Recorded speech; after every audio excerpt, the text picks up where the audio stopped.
सचमुच परिवार निर्माता कौन होती है? नारी। और परिवार अच्छा होगा तो क्या होगा? इंसान अच्छा होगा, समाज अच्छा होगा, राष्ट्र अच्छा होगा। तो नारी परिवार की धुरी होती है, केंद्र होती है। हम आज उस चीज़ को भूल गए। हम आज बच्चों को क्या सिखाना चाह रहे हैं? सच पूछिए, ये प्रश्न बहुत आज के डेट में बहुत ही सामयिक है, युगानुकूल है कि हम क्या सिखाना चाह रहे हैं। कुछ दिन पहले की बात है, हमने अखबार में पढ़ा, मध्य प्रदेश के जूनियर कॉलेज की एक लड़की स्कूल बस की आखिरी सीट पर अकेली बैठी थी। उसकी सीट के बगल में अक्सर बैठने वाली लड़की उस दिन अनुपस्थित थी। 10वीं कक्षा के एक लड़के ने खाली सीट देखी और रोज की सीट से उठकर उसके बाजू में बैठ गया वो लड़का। उसके मन में कुछ सवाल थे जो उसने उस लड़की से किया और उस लड़की ने जवाब दे दिया। अगले 20 मिनट में दोनों अपने अपने गंतव्य स्थान पर उतरकर घर चले गए। उस लड़की ने यह वाकया अपने घर में माँ पिताजी को बताया। अब सोमवार की सुबह उस लड़की जब फिर स्कूल जाने के लिए बस में चढ़ती है, उस लड़की को कंडक्टर ने बस में आगे की सीट पर बैठने के लिए कहा। जब उसने कारण पूछा तो कंडक्टर ने कहा कि यह ऊपर से आदेश आया है। उससे पूछा, ऐसा आदेश सिर्फ उसके लिए ही क्यों है? तो कंडक्टर ने कहा, स्कूल के कैमरे में किसी ने तुम्हें एक दिन किसी जूनियर लड़के के साथ बस में पीछे की सीट पर बैठे हुए देखा था, इसलिए यह आदेश आया है। अब यह निर्णय ना सिर्फ उस किशोर बच्ची को परेशान कर रहा है, वो भी तब जब उसके माता पिता उस पर भरोसा कर रहे हैं। ऐसे में स्कूल प्रशासन क्यों भरोसा नहीं कर पा रहा? अब बस में उसे कॉलेज के साथी और स्कूल के बच्चे उसे अलग निगाह से देख रहे हैं। उसे एक तरफ से अपमान लग रहा है, अपमान महसूस हो रहा है, और इस तरह का ख्याल उसे परेशान कर रहा है। स्कूल को भी चाहिए था उसके व्यक्तित्व को, उसके चरित्र के बारे में जानकारी प्राप्त करना, उसके शिक्षकों से, उसके मेंटोर से, क्लास टीचर से, फिर कोई निर्णय लेना चाहिए था। प्रश्न यह है कि जब हम को एजुकेशन प्रणाली चला रहे हैं, जहाँ लड़के लड़कियाँ एक ही क्लास में बैठते हैं और वही विषय पढ़ते हैं, फिर उस लड़की को अप्रत्यक्ष रूप से अपमानित करने वाला ऐसा निर्णय क्यों लिया गया? वह कौन है? क्या उसने प्रिंसिपल या मैनेजमेंट या किसी वरिष्ठ और अनुभवी सहयोगियों से विचार विमर्श किया? अगर करता तो शायद उसका इतना बुरा असर नहीं पड़ता। जबकि आज के बच्चे बहुत संवेदनशील हैं और खुद ही मानसिक स्वास्थ्य के लिए कई मुद्दों से जूझ रहे हैं। मेंटली शार्प है, इमोशनली वीक है, दबाव में बिखरते हैं, डिप्रेशन में जाते हैं, अवसाद में रहते हैं, निराश हताश तुरंत हो जाते हैं आज के बच्चे। और इस तरह का निर्णय स्कूल का उसके आत्मविश्वास को हिला सकता है। आज के बच्चे के लिए सार्वजनिक छवि अधिक महत्वपूर्ण है। लोग क्या कहते हैं, मेरे बारे में क्या सोचते हैं, बहुत बहुत कॉन्शियस रहते हैं, क्योंकि सोशल मीडिया आ गया ना, सोशल मीडिया का जमाना है। सोशल मीडिया उनके जीवन में प्रमुख हो गया। तो क्या होना चाहिए? समय आ गया है, मैनेजमेंट को विचारशील होना चाहिए। कोई भी निर्णय लेने में एक सही संतुलन होना चाहिए। हम बच्चों को क्या सिखा रहे हैं और हमें बच्चे को क्या सिखाना चाहिए? अपने एक्शन, अपना शब्द, अपने निर्णय और दूसरे लोगों के बीच हम किस तरह से बात करते हैं, इसके जरिए हम बच्चे को क्या सिखा रहे हैं। एक घटना को देखकर तुरंत आदेश पारित नहीं करना चाहिए। लगातार सीसीटीवी कैमरे को देखता, पिछले 15 दिनों को देखता, फिर कोई निर्णय लेता। अगर गलत है तो फिर उसे अलग सीट पर बैठे को कहता। अगर लड़की गलत थी तो चेक करता। विज्ञान का जमाना है। ऐसे ही हठात निर्णय ले लेने पर उसकी स्थिति बहुत खराब हुई, जो अखबार में निकला। आप समझ सकते हैं कि कितनी मानसिक स्थिति उसकी असंतुलित हो गई होगी, असंतुलन आ गया उसके जीवन में। एक अपराध बोध लगता होगा, ग्लानि लगती होगी, गिल्ट फीलिंग होगा। लेकिन पुराने जमाने में संस्कृत में कहावत है, यद्यपि शुद्धम लोक विरुद्धम न करणीयम न करणीयम। यद्यपि तुम शुद्ध हो, तुम में कोई दोष नहीं है, लेकिन लोक विरुद्ध है, इसलिए उसको ना करो, उसको ना करो। यह भी सही है कि स्थान और परिवेश के अनुसार हर एक स्कूल की अपनी मान्यता और अपना अनुशासन है। उसका पालन निश्चित रूप से सभी को करना चाहिए। जैसे आप मंदिर में रहते हैं या किसी आश्रम में रहते हैं तो उसका अनुशासन सामान्य जगहों की अपेक्षा अलग होगा। आप मंदिर के स्कूल में अगर पढ़ते हैं और कॉन्वेंट के स्कूल में पढ़ते हैं, सरकारी स्कूल में पढ़ते हैं, तो सभी जगह का डेकोरम अलग अलग होगा। आर्मी स्कूल का अपना अनुशासन है। आर्मी में वर्दी जब पहनते हैं तो टीका नहीं लगा सकते, चद्दर नहीं लगा सकते, ताबीज नहीं पहन सकते, कोई धार्मिक चिन्ह धारण नहीं कर सकते, लिपस्टिक सिंदूर बिंदी नहीं लगा सकते। हाँ, केवल सिखों को पगड़ी और कड़ा धारण करने की इजाज़त है। इसलिए जो जहाँ के अनुशासन है उस अनुशासन का हमें शांति से पालन जरूर करना चाहिए। हालांकि आजकल के लोगों का ईगो बहुत भारी है। अगर ईगो भारी है तो आपको आघात भी बहुत ज़्यादा सहना पड़ेगा, क्योंकि संसार में ईगो पर लगातार चोट पड़ती रहती है। हमारे एक मित्र कॉलेज में पढ़ाते थे, एक लड़की उनसे लगातार मिलने की कोशिश करती रहती थी।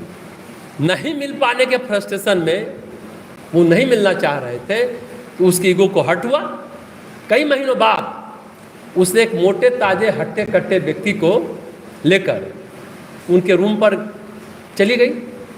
सायंकाल संध्या बंदन कर बाहर वो दीपक लेकर कमरे से जैसे ही बाहर निकले, उस हट्टे कट्टे मोटे व्यक्ति से खूब पिटवाया। मुझे ईगो हर्ट हुआ। देखिए, जाते जाते उसने दूर से अपने झोले में एक पत्थर रखा था, पत्थर रख के भी मारा। अब वो तो अवाक देखते रह गए कि क्या हो रहा है, अप्रत्याशित ये कौन सी घटना घट रही है, अब इस पर आप क्या टिप्पणी करेंगे। सभी ने कहा पुलिस पर केस करिए, कॉलेज से निकलवा दीजिए। मेरे मित्र ने ऐसा कुछ नहीं किया। हाँ, जब उसका कॉलेज समाप्त हो गया तो कैंपस के गेट पर उसके नो एंट्री का कागज चिपका दिया। आज धीरे धीरे सारी चीज़ें अवनति की ओर जा रही हैं। हमें कहाँ से शुरू करना चाहिए? एक लड़के को लड़की के साथ कैसा व्यवहार करना चाहिए और एक लड़के को लड़की के साथ कैसा व्यवहार करना चाहिए, ये हमें अपने घर से शुरुआत करनी चाहिए। हम पड़ोस की लड़की या लड़का के साथ कैसा व्यवहार कर रहे हैं, ये हमें बच्चों को सिखाना चाहिए। कैसा व्यवहार करें, ये माँ बाप सिखाएंगे, परिवार सिखाएगा। लड़की के साथ हमेशा सम्मान और मर्यादा के साथ व्यवहार करना चाहिए, ये हम सभी को सिखाना चाहिए। अगर कोई लड़का लड़की के बीच प्रेम पनप रहा है और आप अगर जिम्मेदार व्यक्ति हैं तो सबसे पहले उनके माता पिता को बताना चाहिए। हाँ, अनर्गल प्रलाप नहीं करना चाहिए, उधर कह दिए उधर कह दिए। हमारा पुरुष होने का, स्त्री होने का, हमारा लड़का होने का, हमारा लड़की होने का कर्तव्य क्या है, और जहाँ रहते हैं पढ़ाई लिखाई करते हैं वहाँ का अनुशासन जरूर मानना चाहिए। कई कॉलेज में, सबसे पहले तो देव संस्कृति विश्वविद्यालय में खुला, हम पहले भी बता चुके हैं, ऑनेस्टी कॉर्नर खुला है। ऑनेस्टी कॉर्नर, खुद से वहाँ पैसा दो, किताब खरीदो, कॉपी पेंसिल खाने पीने का यानी कोई भी चीज़ खरीदो, ये एक पहल हो रही है। दूसरा प्रयास क्या है? बिना इन्विजिलेटर के एग्जाम देने की बात हो रही है। कोई नहीं रहेगा, आप चोरी नहीं करेंगे। आप कितने ईमानदार हैं, कितने जिम्मेदार हैं, कितने अच्छे से आप बिना किसी चोरी किए गलत किए एग्जाम दे रहे हैं या सामान खरीद रहे हैं। बहुत महत्वपूर्ण बात है, आज ये होना चाहिए। ये जो कानून है, ये जो नियम है, ये जो व्यवस्था है, ये क्या है? जितने कानून बनते हैं, जानते हैं, सच कहिए, हमारे पाँव नहीं होते तो क्या करते हैं? हम बैसाखी से चल रहे हैं, चलते हैं ना। डायबिटीज है तो हम दवा खाते हैं। अगर हमारा पेंक्रियाज ठीक होगा, इंसुलिन बनेगा, तो फिर हम दवा क्यों खाएंगे डायबिटीज का? फिर हमें डायबिटीज होगा भी नहीं। ये नियम कानून क्यों है? क्योंकि हम सेल्फ कॉन्शियस विहीन हो गए हैं, सेल्फ कॉन्शियस नहीं है, इसलिए कानून है। पैर नहीं इसलिए बैसाखी है। हम सेल्फ कॉन्शियस नहीं है इसलिए कानून है। दरअसल एक जिम्मेदार नागरिक, एक जिम्मेदार पिता, एक जिम्मेदार माता, एक जिम्मेदार भाई, एक जिम्मेदार बहन, एक जिम्मेदार गुरु, एक जिम्मेदार शिष्य हम सब नहीं हैं, इसलिए यह परेशानी है। हम जिम्मेदार हो जाएं, परिवार सिखाए कि लड़के होने की जिम्मेदारी क्या है, लड़की होने की जिम्मेदारी क्या है। छोटों को बांटकर खाना, बड़ों के साथ मिलकर खाना, बड़ों का सम्मान करना, ये संस्कार हमें देना चाहिए, ये सीख हमें देनी चाहिए और बचपन में ही देनी चाहिए, तभी बात बनेगी। लेकिन आज के माता पिता के पास समय नहीं है, मोबाइल से फुर्सत नहीं है, तो 19% जिम्मेदार परिवार है। स्कूल तो 10% 20% जिम्मेदार होगा। जानते हैं, जिस दिन हमने ये अखबार पढ़ा एक हफ्ते या 8-9 दिन पहले की बात है। उसी दिन एक लेडी, ध्यान दीजिएगा, 10वीं में पढ़ने वाली अपनी बेटी और 6-7 साल के बेटे को लेकर मेरे पास आई। उसने बताया कि मेरे पति आर्मी में हैं, हम लोग दिल्ली में रहते थे, क्वार्टर मिला हुआ था, वहाँ बच्चों का एजुकेशन हम बहुत अच्छे से कर रहे थे, वहाँ ज़मीन खरीद कर घर भी बनाना चाह रहे थे। तब तक मेरे ससुराल में मेरी जेठानी का देहांत हो गया और मेरी सास पहले ही गुजर चुकी थी। अब घर में कोई महिला नहीं थी, तो हम और हमारे पति ने खुद ही निर्णय लिया कि गांव में रहा जाए। अब देखिए एक दूसरा पहलू जानिए, जेठ ने भी अपने बच्चों को हॉस्टल में डाल दिया, हम भी अपने दोनों बेटियों को हॉस्टल में डाल दिए। बेटा छोटा था तो उसको अपने पास रखे। कुछ महीनों बाद मेरे ससुर ने मेरे पति को, यानी अपने बेटे को फ़ोन कर कहा, ध्यान से सुनिए, कि मेरा जेठ से संबंध है। पति भी 10 दिनों तक ठीक से हमसे बात नहीं कर रहा था। तो मैंने पूछा आपको क्या हो गया है, आप ठीक से क्यों बात नहीं कर रहे हैं? तब वो फट पड़े, सारी बातें बताई। हम तो यहाँ गांव में घर में हंगामा कर दिए। जो जेठ घर में घुसने से पहले छोटे बच्चे का नाम लेते थे, तब घर में प्रवेश करते थे, आंगन में देखते थे काम कर रहे हैं तो बाजार से जो भी सामान, सब्जी फल किराना सामान लाते थे, बरामदे पर रखकर चले जाते थे। जबकि आज सभी एक साथ उठते बैठते एक टेबल पर खाना खाते हैं। आज का समय अलग हो गया है, अब पहले जैसी बात नहीं है। फिर भी वो लिहाज करते थे, हम भी उनका बहुत सम्मान करते थे, वे मेरे बच्चों का भी बहुत ध्यान रखते थे। मेरे बच्चे, उनके मन में हम कोई दोष नहीं पाते थे। फिर तो हंगामा किए, हमारे घर वाले आए, मायके वाले, हमें मायके ले गए। 2 दिन बाद पति भी आ गए। फिर हम लोग मायके वालों के साथ ससुराल गए। ससुर से पूछा कि आपके पास कोई प्रमाण है, आपने कुछ देखा है? उन्होंने कहा मुझे ऐसा लगा, मेरे पास कोई प्रमाण नहीं, सिर्फ मुझे ऐसा लगा, अनुमान। फिर घर बिखर गया, हमने ससुराल छोड़ दिया, दूसरी जगह बच्चों को पढ़ाने लगे। लेकिन अब पति पत्नी के बीच पहले जैसा संबंध नहीं रह गया। अब संबंध पहले जैसा नहीं रह गया। जहां मेरी कोई गलती नहीं है, बाद में ससुर बोल रहे थे घर में कि पता नहीं मुझे क्या सूझा, ऐसा क्यों बोल दिए, घर बर्बाद हो गया। अब वो अफसोस भी कर रहे हैं। फिर हमने उससे पूछा, जब जेठानी का वार्षिक श्राद्ध हो गया होगा तो तुम गई थी? हाँ गए थे। तो क्या तुमने ससुर का पैर छुआ? देखिए आपको आज हम बहुत अच्छी अच्छी बात बता रहे हैं, साइकोलॉजी समझिए। क्या तुमने ससुर का पैर छुआ? बोली नहीं। हाँ, लेकिन हमने बच्चों को कहा कि बड़ों को प्रणाम करना चाहिए, तो वो लोग प्रणाम करें, तुम लोग प्रणाम करो।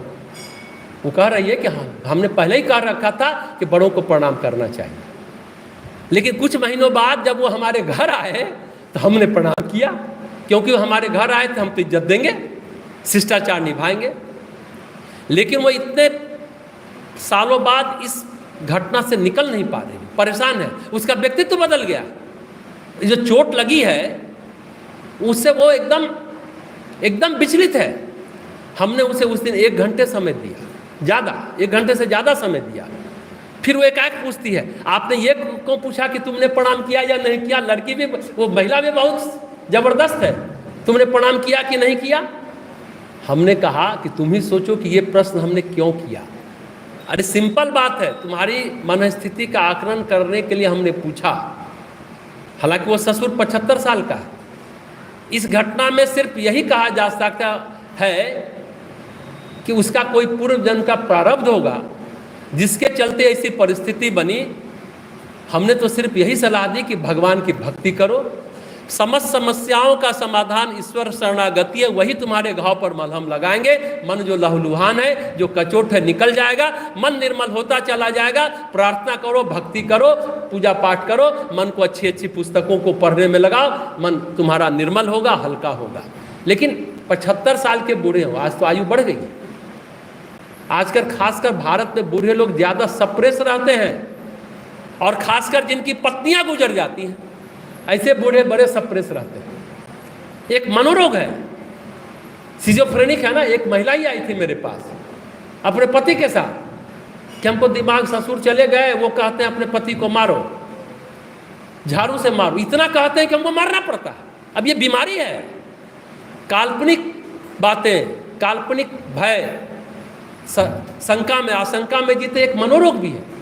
हमने सलाह भी दिया कि कभी तुम्हारे पति मेरे पास आएंगे तो हम बोलेंगे अपने पिताजी का इलाज कराइए, कि जैसे घर बिखर गया। ये बहुत ज़रूरी है आप लोग। दरअसल ये जो समस्या है सभ्यता और संस्कार के दोष के कारण, पहले ये नहीं था हिंदुस्तान में, अब हो रहा है ये। स्कूल में ये को एजुकेशन है, इतना टाइट आजकल अनुशासन भी है। अगर हिंदुस्तान में ऐसा होता तो गार्गी और याज्ञवल्क्य से इसी मिथिला नगरी में, इसी मिथिला क्षेत्र में शास्त्रार्थ कर पाती क्या गार्गी याज्ञवल्क्य से? ये समाज की कुरीति है। सभी लोगों को मिलकर संस्कारवान बनने की कोशिश करनी चाहिए, वैसा वातावरण विनिर्मित करना चाहिए। आज एक फैशन हो गया है। एक ये भी बात है, अधिकांश चरित्रहीन व्यक्ति चरित्रवान पर आरोप लगाते हैं।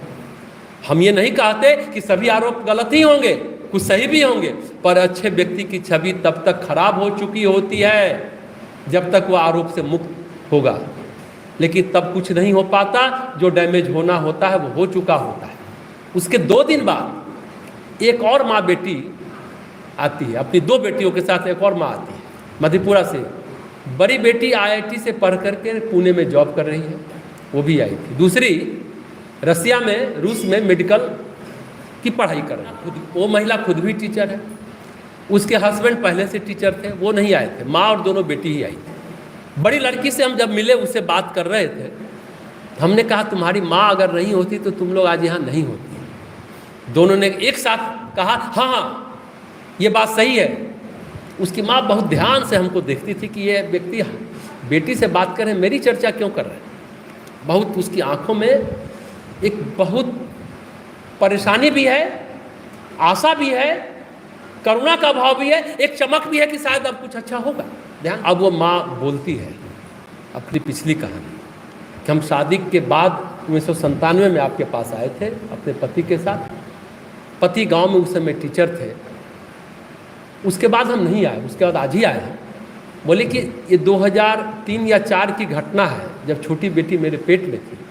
उस समय बिहार में अपहरण, हत्या, रंगदारी ज़्यादा था। गांव में मेरे पति टीचर थे, उनको लगातार कई महीनों से एक अपराधी, एक बदमाश लगातार पैसा मांगता था, नहीं देने पर जान से मारने की धमकी देता। अभी तो हमारे टीचर और हमारे परिवारजन सतर्क रहते थे, लेकिन एक दिन शाम में वो अपराधी आ गया।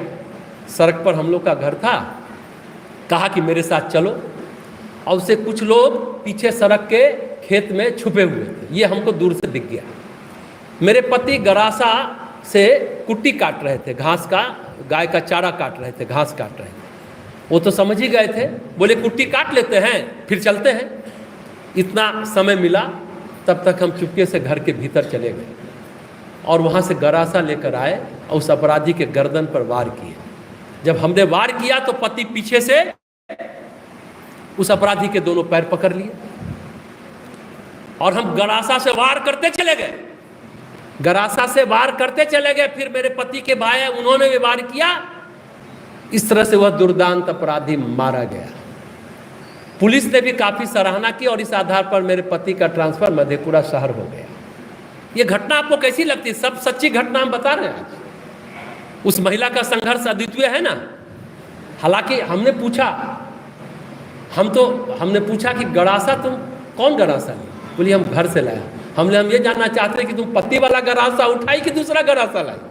तो दूसरा गरासा लाई थी मारने के लिए। और फिर हमने पूछा कि तुम तो पति तो तुम्हारा बहुत सम्मान करते होंगे, बहुत तुमको अच्छे से रखते होंगे। तो उसका मुंह सिकुड़ गया। उसने स्पष्ट कुछ नहीं कहा, लेकिन उसका भाव जैसा था कि बहुत दुख झेल रही है। हालांकि पति का सहयोग जिस तरह से मिलना चाहिए उसको नहीं मिला, उतना नहीं मिल पा रहा है अभी भी। सिर्फ और सिर्फ अपने बल पर वह बच्चियों को आगे बढ़ा रही है, पढ़ा रही है। यह क्या है? परिस्थिति के साथ कैसे जूझना है और बच्चे को कैसे संस्कारवान बनाना है, इस घटना से हम लोग सीख ले सकते हैं। ऐसी बहुत सारी कहानियां हमारे पास आती है जो हमें अनुभव दे जाता है। फिर भी वो बच्चियों को पढ़ा रही है, खुद टीचर बनी और पढ़ा रही है। छोटी बेटी बोलती है कि रसिया से हम पढ़ लेंगे, फिर ऑस्ट्रेलिया चले जाएंगे, फिर माँ को ले जाएंगे। अब सोचिए उसके मन में क्या चल रहा है।